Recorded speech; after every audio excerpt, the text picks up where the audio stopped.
First contact gone wrong. The year was 2157, and humanity had just taken its first tentative steps into the vast expanse of interstellar space. After centuries of gazing at the stars and wondering if we were alone in the universe, we finally had our answer. We were not. The Zarkonian Empire, a sprawling civilization spanning hundreds of star systems, had made contact with Earth.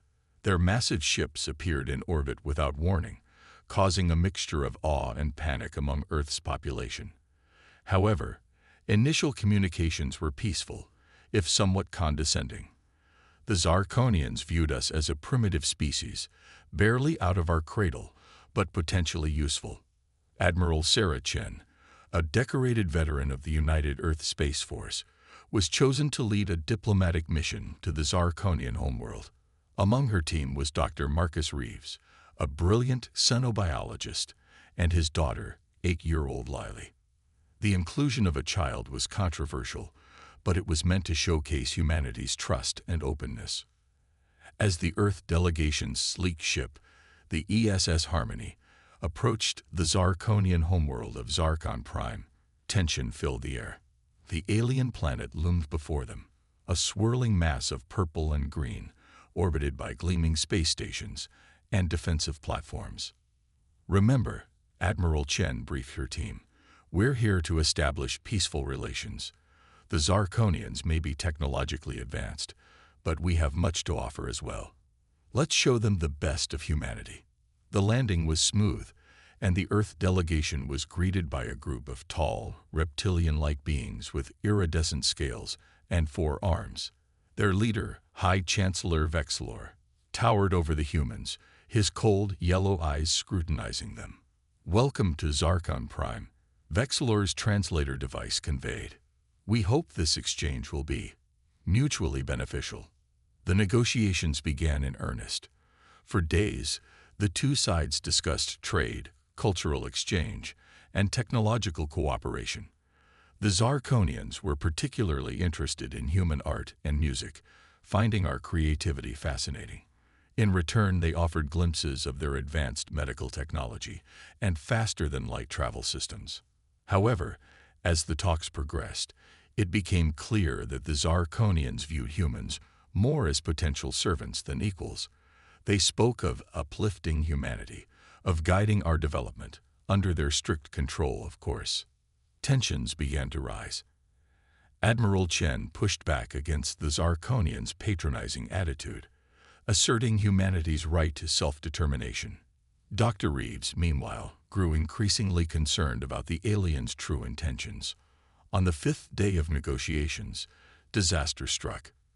Little Lily Reeves, fascinated by the alien world, had wandered away from the Earth compound to explore a nearby garden. A group of young Zarkonians, offspring of the ruling elite, encountered her there. What exactly happened next would be debated for years to come. Some said it was a misunderstanding, others called it deliberate cruelty. But the result was undeniable and horrific. Lily's screams echoed through the compound. By the time her father and the Earth security team reached her, it was too late. The young Zarkonians, with their superior strength and sharp claws, had fatally wounded the child, apparently viewing her as some sort of strange animal to be hunted. The diplomatic mission dissolved into chaos. Dr. Reeves cradled his daughter's broken body, wailing in anguish. Admiral Chen, her face a mask of fury, demanded justice from High Chancellor Vexilor. But the Zarkonian leader's response chilled them to the bone. "Regrettable," he said, his translator conveying no emotion. "But the young ones were merely playing. Surely you understand that your offspring are quite fragile compared to ours. Perhaps you should not have brought such a weak creature to our world." The Earth delegation retreated to their ship, carrying Lily's body with them. As they prepared for emergency liftoff, Admiral Chen sent a heavily encrypted message back to Earth, containing 2 simple words: Casus Belli. As the ESS Harmony broke orbit, alarms blared. The Zarkonians, perhaps realizing the gravity of the situation, had decided not to let them leave. Energy weapons lanced out from the orbital platforms, scoring hits on the human ship's hull. Evasive maneuvers. Chen barked, taking command of the bridge. Get us out of here now. The Harmony's engines flared to life, pushing the ship to its limits. They dodged and weaved through a barrage of alien fire, their own point defense systems working overtime to intercept incoming missiles. Just as it seemed they might not make it, a gap opened in the Zarkonian defenses. The Harmony shot through, accelerating to faster-than-light speed as soon as they cleared the gravity well. In the sudden quiet of slip space, Admiral Chen looked around at her battered crew, at the grieving father clutching a small draped form, and at the data they'd managed to gather on Zarkonian capabilities. "Send a priority message to Earth Command," she ordered, her voice hard as steel. "The Zarkonians have made their intentions clear. They see us as animals, as prey. It's time to show them just how dangerous we can be." As the Harmony raced back to Earth, carrying news of tragedy and the seeds of war, humanity stood on the brink of its greatest challenge.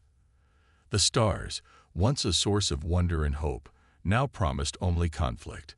But in the face of an alien threat that underestimated them, humanity would prove that sometimes the most dangerous predators are those backed into a corner. The Earth-Zarkonian War was about to begin, and the galaxy would never be the same. The call to arms. The news of Lily Reeve's death spread across Earth like wildfire. Grief turned to anger, and anger to resolve. Humanity, once divided by borders and ideologies, found itself united in the face of an alien threat that saw them as little more than animals. In the halls of the United Earth Government in Geneva, emergency sessions were called. Leaders from every nation gathered to determine humanity's response to this unprovoked aggression. Admiral Sarah Chen, still bearing the physical and emotional scars of the disastrous first contact, stood before the assembled leaders. Her voice, steady and determined, filled the chamber. "The Zarkonians have made their stance clear," she declared. "They view us not as equals, not even as sentient beings worthy of respect, but as prey. They killed a child, one of our children, and showed no remorse. If we do not act now with all our strength, they will come for the rest of us, for all our children." The debate was fierce but brief. Within hours, a decision was reached. Earth would go to war. But this would be no ordinary conflict. Humanity knew it was technologically outmatched by the vast Zarkonian Empire. Victory would require innovation, determination, and a willingness to push the boundaries of science and strategy. Operation Nemesis was born. All across the planet, factories were repurposed for wartime production. The greatest scientific minds were gathered in secret facilities, tasked with developing weapons and defenses that could stand against alien technology. In orbit, the shipyards worked around the clock. The United Earth Space Force, once a small peacekeeping armada, was about to become the spearhead of humanity's survival. Dr. Elena Rodriguez, a brilliant physicist, led the team developing Earth's new flagship weapon, the quantum destabilizer cannon. Theoretically capable of tearing apart the very fabric of space-time, it was a weapon of last resort, but one that might just even the odds against the technologically superior Zarkonians. "We're pushing the boundaries of known physics," Dr. Rodriguez explained to Admiral Chen during a progress briefing. "The power requirements are enormous, and there's a risk of catastrophic failure. But if it works, Chen finished, we'll have a chance. Keep pushing, Doctor. We'll need every advantage we can get." Meanwhile, in the depths of the Marianas Trench, another secret project was underway. Operation Kraken aimed to create a new breed of space vessel, one that could move undetected through Zarkonian sensor nets. Commander Jack Harper, a former submarine captain turned spacecraft designer, oversaw the construction of the ESS Leviathan, the first of these stealth ships. "She's a beauty," Harper said, gazing at the sleek, black hull of the Leviathan. Absorptive coating that makes her nearly invisible to sensors, silent running capabilities, and enough firepower to punch well above her weight class. The Zarkonians won't know what hit them. As Earth prepared for war, the first reports of Zarkonian incursions into the Sol system began to trickle in. Small scout ships, testing Earth's defenses and gathering intelligence. Each one was driven off or destroyed, but it was clear that a larger invasion force was not far behind. In response, Earth accelerated its plans. The moon was transformed into a fortress, bristling with defense platforms and hangars for Earth's growing fleet. Mars became a forward operating base, its subterranean caverns housing factories and barracks for the newly formed Earth Defense Force. Recruitment centers around the world were flooded with volunteers, men and women from every walk of life, driven by a mix of fear, patriotism, and a burning desire for vengeance, signed up to fight for Earth's survival. Among them was Michael Reeves, older brother of the slain Lily. As he donned the uniform of the Earth Defense Force, he thought of his sister and the future she'd never have. "I'm doing this for you, Lily," he whispered. "For you, and for all of us." 6 months after the tragedy on Zarkon Prime, Earth's transformation was nothing short of miraculous. A planet that had been divided and focused inward was now united and reaching for the stars with newfound purpose. The first wave of Earth's new fleet assembled in high orbit. Sleek destroyers, massive carriers, and the experimental stealth ships formed up around the flagship, the ESS Retribution. At its heart was the untested quantum destabilizer cannon, humanity's trump card in the coming conflict. Admiral Sarah Chen stood on the bridge of the Retribution, surveying the armada before her.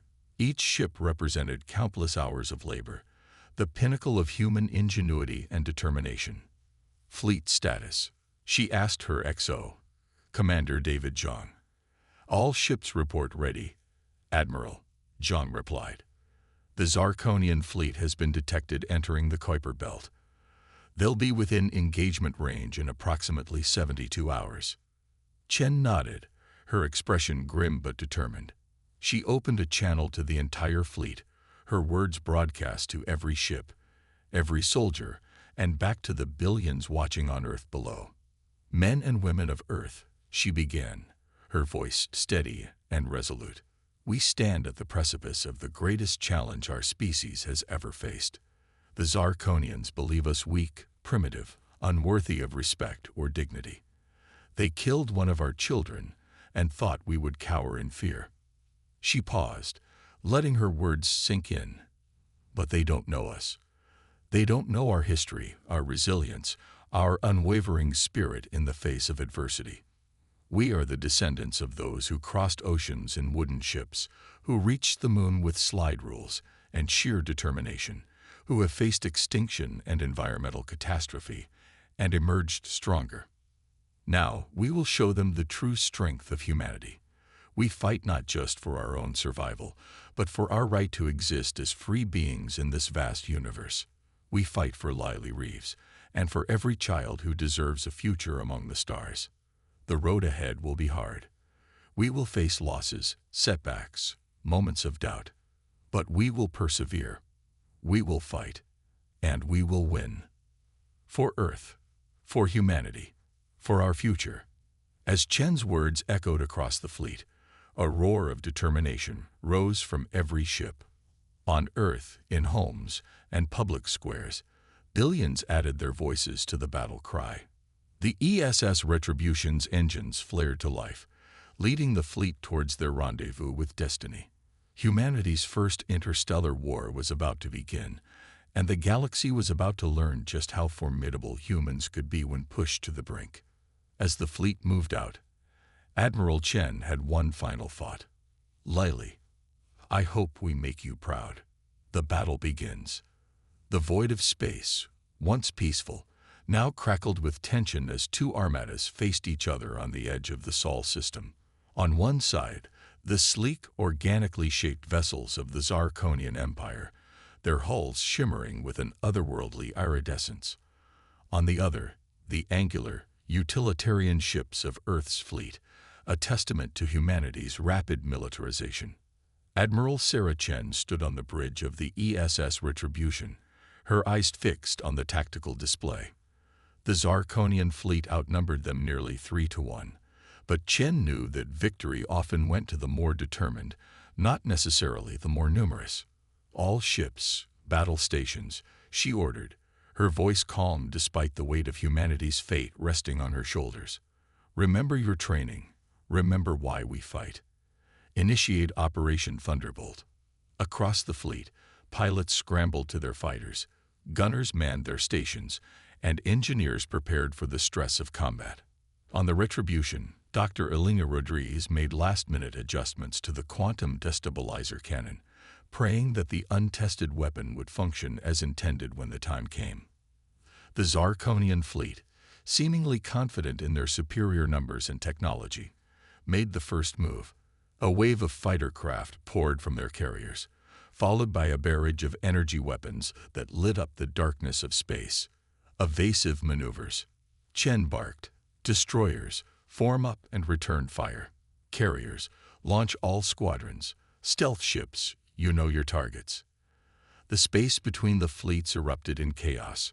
Earth fighters, smaller and more agile than their alien counterparts, darted between the larger ships, engaging in furious dogfights.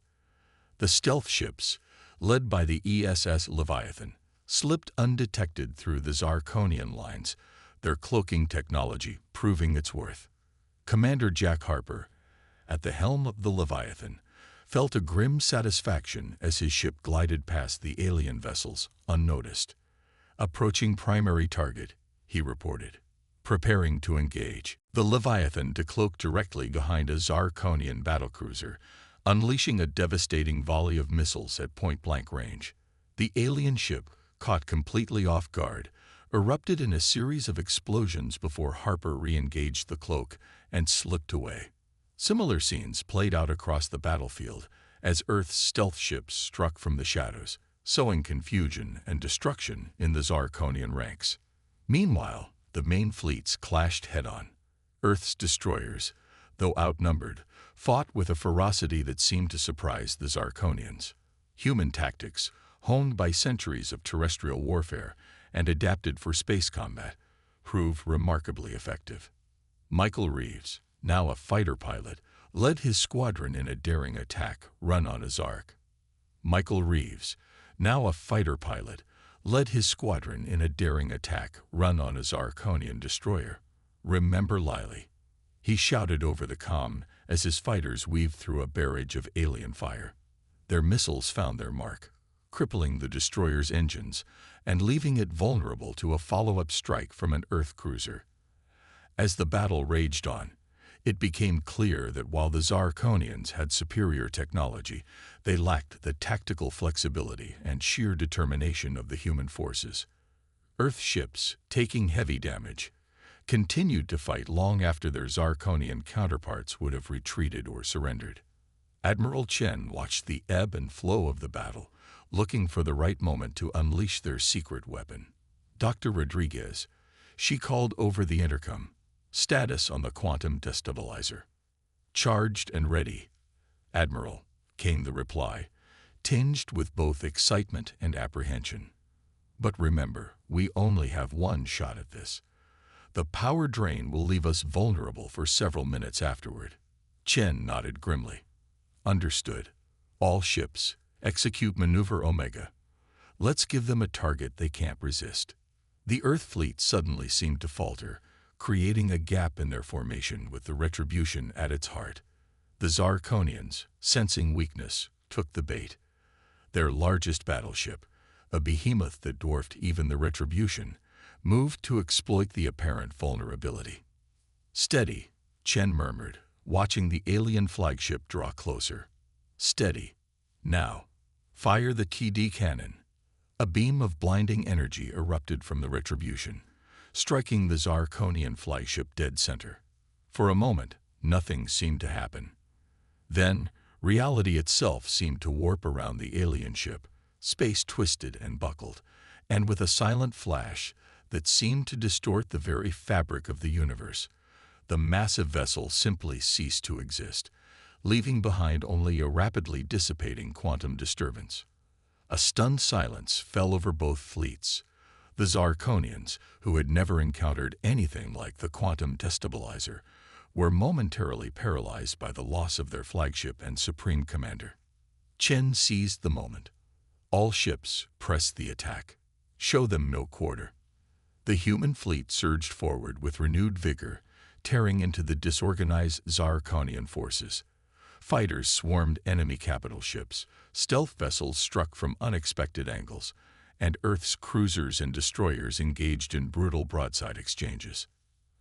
Hours passed, the battle raging across a vast swath of space. Wrecks of both human and Zarkonian ships littered the battlefield, a grim testament to the cost of the conflict. But slowly, inexorably, the tide began to turn in humanity's favor. As the Zarkonian fleet began to falter, Chen received an urgent communication from Earth. "Admiral," the face of the United Earth President appeared on her screen, looking grave.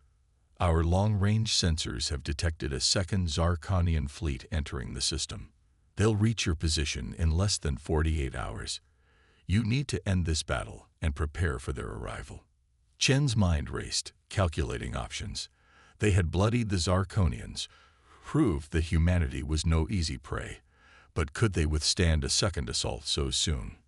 "Understood, Madam President," she replied, her voice steady despite the weight of the decision before her. "We'll finish this and be ready." Turning back to the battle, Chen opened a channel to the enemy fleet. "Zarkonian forces," she broadcast on all frequencies, "you have witnessed the power we wield and the strength of our resolve. Retreat now, and you may survive to warn your empire of the folly of underestimating humanity. Stay and be destroyed." For several tense moments, there was no response. Then, to the astonishment of the human fleet, the remaining Zarkonian ships began to turn away, their engines flaring as they fled towards the outer system. A cheer went up across the Earth fleet, but Chen silenced it quickly. "This is only the beginning," she reminded her forces. "Recover all survivors, salvage what you can from the enemy wrecks. We have less than 2 days to prepare for round 2, and this time, they'll know what they're up against." As the adrenaline of battle faded, the true cost of the engagement became clear. Thousands of human lives had been lost, dozens of ships destroyed or crippled. Yet they had achieved what many thought impossible. They had defeated a technologically superior foe and sent them running. In the aftermath, as damage reports flooded in and medical ships worked tirelessly to save the wounded, Chen allowed herself a moment of reflection. They had proven humanity's worth, avenged Lily Reeves, and countless others. But the war was far from over. Staring out at the debris-strewn battlefield, Chen steeled herself for the challenges ahead. The Zarkonians would return, and this time they would be out for blood. But humanity had tasted victory, had seen that the aliens were not invincible. Whatever came next, Earth would face it standing tall, united in their determination to secure their place among the stars. As the fleet regrouped and began preparations for the next battle, a new sense of purpose filled every ship, every heart. They were no longer fighting just for survival, but for a future where humanity could stand proud as equals in the galactic community. The first great battle of the Earth-Zarkonian War was over, but the struggle for humanity's destiny among the stars had only just begun. The turning point. The next 48 hours were a blur of frantic activity for the Earth fleet. Damaged ships were patched up as best they could be. Survivors were rescued from the void, and every scrap of salvageable Zarkonian technology was analyzed for any advantage it might provide. Admiral Sarah Chen hadn't slept, surviving on stims and sheer force of will as she prepared her battered forces for the coming storm. The quantum destabilizer cannon, their ace in the hole, was a one-shot weapon. It would take weeks to rebuild and recharge. They would have to face this second Zarkonian fleet without it. As the enemy ships appeared on long-range sensors, Shen gathered her top officers for a final briefing. The holographic display showed a Zarkonian armada even larger than the first, bristling with weapons that human sensors couldn't even identify. "We're outgunned and outnumbered," Chen stated bluntly. "But we have something they don't: desperation. We're fighting for our very existence. Every person on every ship knows that if we fail here, Earth burns. We will not let that happen. Commander David Jung, his arm in a sling from injuries sustained in the previous battle, spoke up. Admiral, we've been analyzing the Zarkonian comm chatter we intercepted. There's something odd about it. Chen raised an eyebrow. Odd how, Commander? It's fragmented, contradictory, almost as if different parts of their fleet are getting different orders. We think their command structure might be more centralized than we initially believed. If we could exploit that. A spark of an idea flared in Chen's mind. Dr. Rodriguez, she turned to the physicist. How quickly could you repurpose our key technology into something smaller? Rodriguez blinked, then her eyes widened as she caught on to the Admiral's train of thought. You're thinking of a targeted strike. It's possible, but we'd need to get much closer than last time. Practically point-blank range. And how would we do that without being blown to atoms? Jack Harper, commander of the stealth ship Leviathan, asked skeptically. Chen's lips quirked in a grim smile. We go in plain sight, right through their front door. The plan was audacious, bordering on suicidal. But as Chen laid it out, a spark of hope began to kindle in the eyes of her officers. It was dangerous, yes, but it just might work. And more importantly, it was their only chance. As the Zarkonian fleet entered the inner solar system, they found the remnants of Earth's forces arrayed before them in a defensive formation around Mars. The human ships looked battered, many visibly damaged from the previous engagement. Easy prey, or so it seemed. The alien commanders, eager to avenge their earlier defeat, ordered an all-out assault. Their ships surged forward, energy weapons blazing, while squadrons of fighters swarmed ahead like angry insects. The Earth fleet held their ground, returning fire and taking heavy losses. But amidst the chaos of battle, a single ship broke from the human formation, accelerating straight towards the heart of the Zarkonian Armada.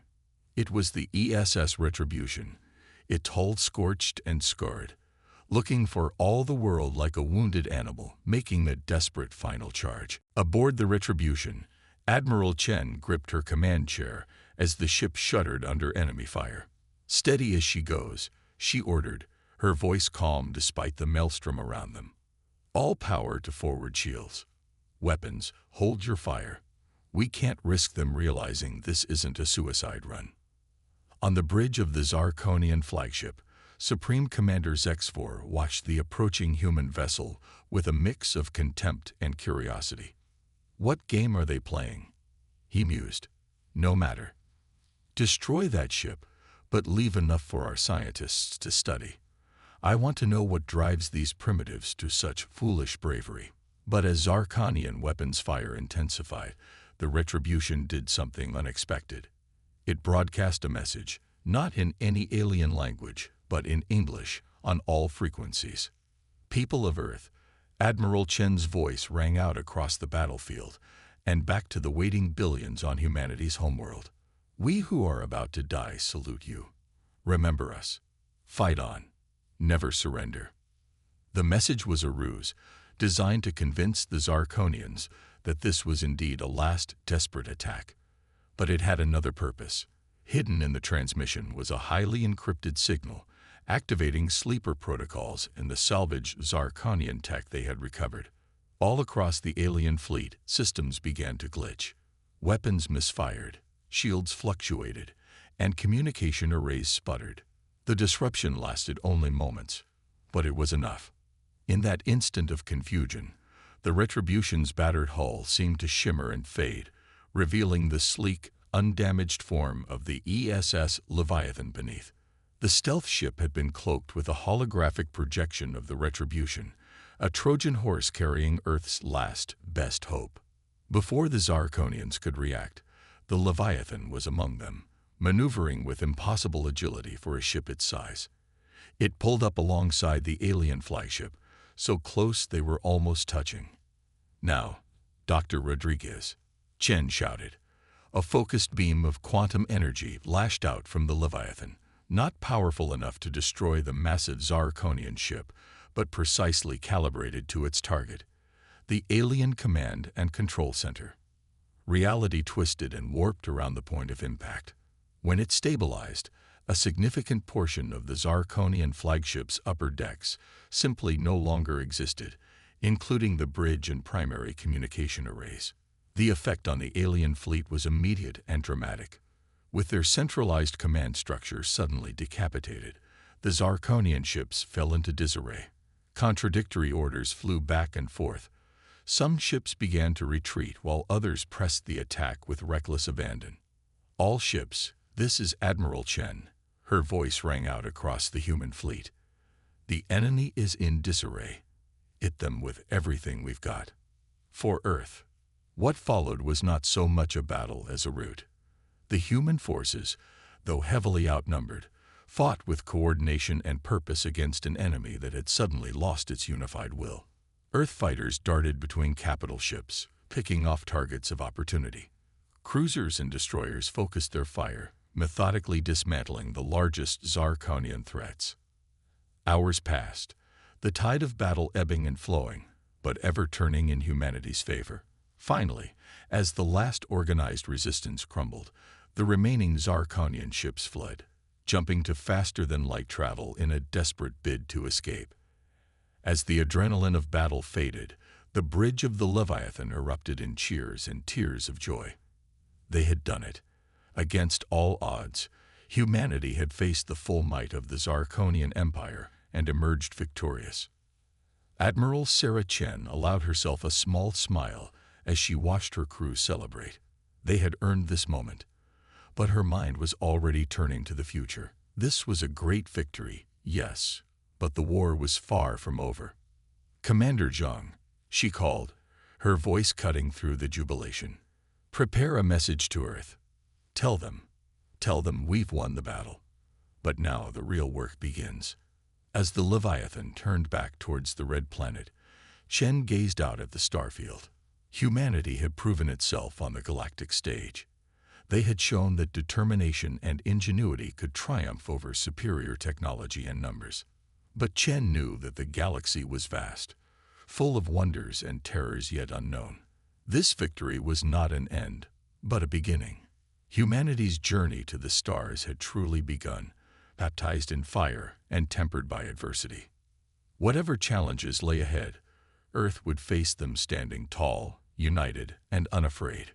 The stars awaited triumph and reflection. In the months following the decisive battle over Mars, Earth underwent a transformation unlike anything in its history. The victory against the Zarkonian Empire had not just saved humanity from subjugation or extinction.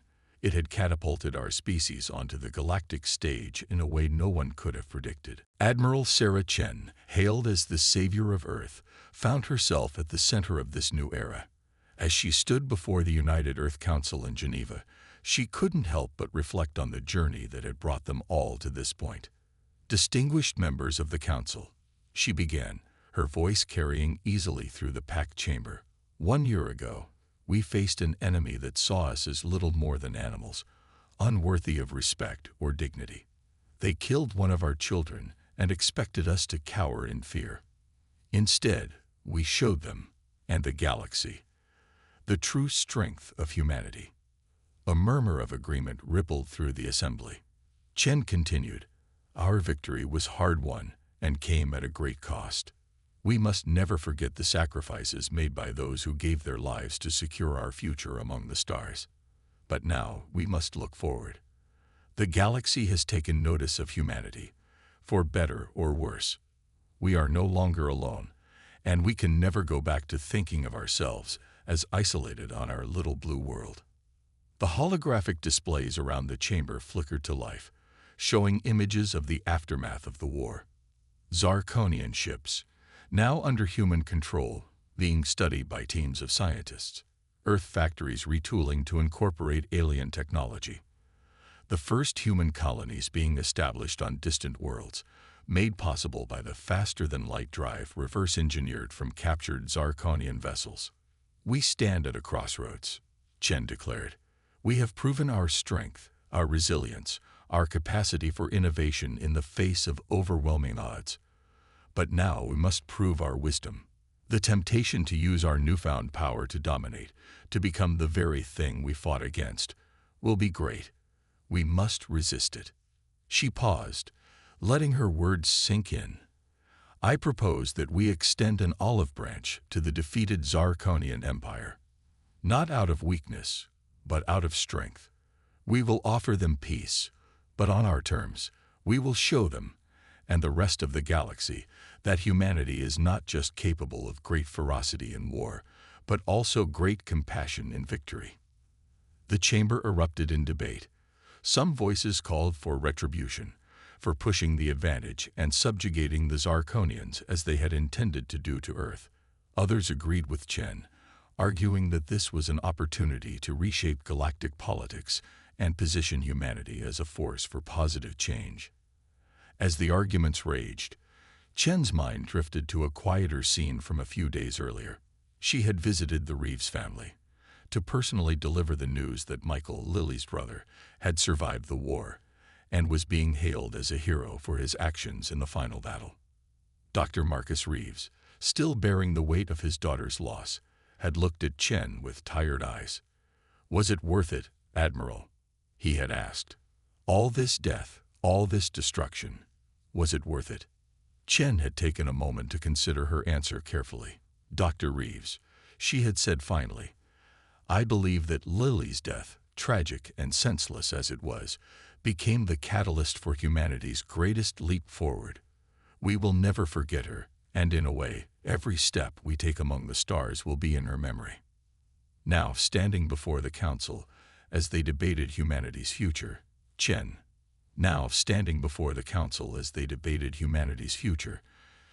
cleared her throat, silencing the chamber once more. "Members of the Council, distinguished representatives of Earth, I understand the desire for retribution. The Zarkonians brought war to our doorstep, threatened our very existence. But I ask you this: what kind of species do we want to be? What legacy do we want to leave for future generations?" She gestured to the holographic displays, which now showed images of Earth, vibrant and alive. "We fought this war not just for survival, but for the right to determine our own." In the years that followed, Earth underwent a renaissance.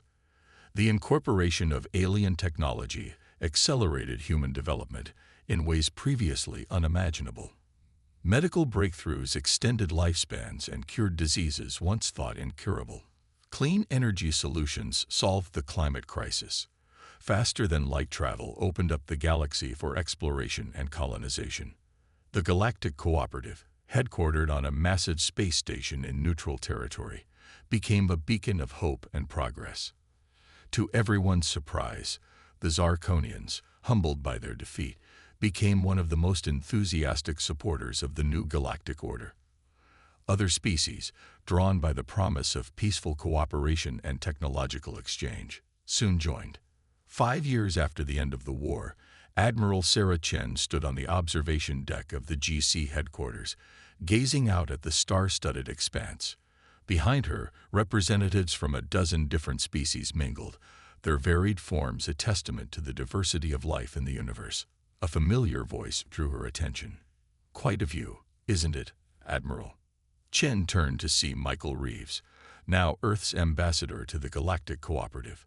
The years had matured him, the brash young fighter pilot replaced by a thoughtful diplomat. But his eyes still held that spark of determination, the same fire that had driven humanity to victory.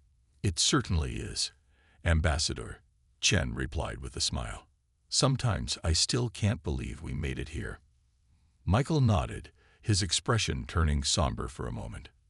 "Do you think Lily would be proud of what we've accomplished?" Chen placed a hand on his shoulder, her voice soft but firm.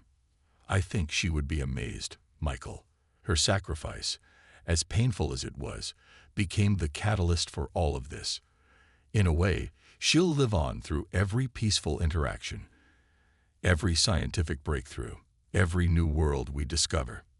They stood in silence for a moment, remembering the little girl whose death had set these events in motion. Then Michael straightened, his posture resolute. Well, we better get back to the conference. The Andromeda delegation is eager to discuss joining the cooperative. As they turned to rejoin the gathering, a small commotion near the entrance caught their attention. A group of Zarkonian diplomats had arrived, led by a familiar face. High Chancellor Vexlor, once the embodiment of Zarkonian arrogance, now stood humbled but dignified. His eyes met Chen's across the room, and he gave a respectful nod. Chen returned the gesture, marveling at how far they had all come. The Zarkonian delegation made their way through the crowd, stopping to greet Chen and Michael. Vexlor spoke, his translator conveying words that would have been unthinkable just a few years ago. Admiral Chen, Ambassador Reeves, he said, his tone formal but sincere. On behalf of the Zarkonian people, I want to express our continued gratitude for Earth's mercy and vision. Your Galactic Cooperative has brought a new era of peace and prosperity to our people, and indeed to the entire galaxy. Chen nodded, her reply diplomatic but warm. We're glad to have the Zarkonians as partners in this endeavor, High Chancellor. Together, we're building a future that none of us could have imagined alone. As the conversation continued, touching on new joint scientific projects and cultural exchange programs, Chen felt a profound sense of accomplishment. They had faced extinction and emerged not just victorious, but enlightened. Humanity had proven itself not just fierce in war, but wise in peace. The stars, once a source of fear and conflict, now represented infinite possibilities. Humanity's children would grow up in a galaxy full of wonder, where the only limits were those of imagination and daring. As the gathering continued late into the night, with representatives from across the galaxy mingling and forging new bonds, Chen found herself by the observation window once more. The vast expanse of space stretched out before her, dotted with the lights of passing ships and distant worlds. In that moment, she remembered the words she had spoken to her fleet before that first desperate battle. For Earth, for humanity, for our future. They had achieved all that and more. They had not just secured humanity's future, but helped shape a brighter future for all sentient beings. And it had all started with a tragedy, a moment of darkness that they had transformed into a beacon of hope for an entire galaxy. As she gazed out at the stars, Admiral Sarah Chen smiled. Whatever challenges the universe might still hold, humanity was ready. They had found their place among the stars, not as conquerors, but as peacemakers, innovators, and explorers. The journey that had begun in sorrow and rage had led them to wisdom and unity, and the adventure, she knew, was only just beginning. The end.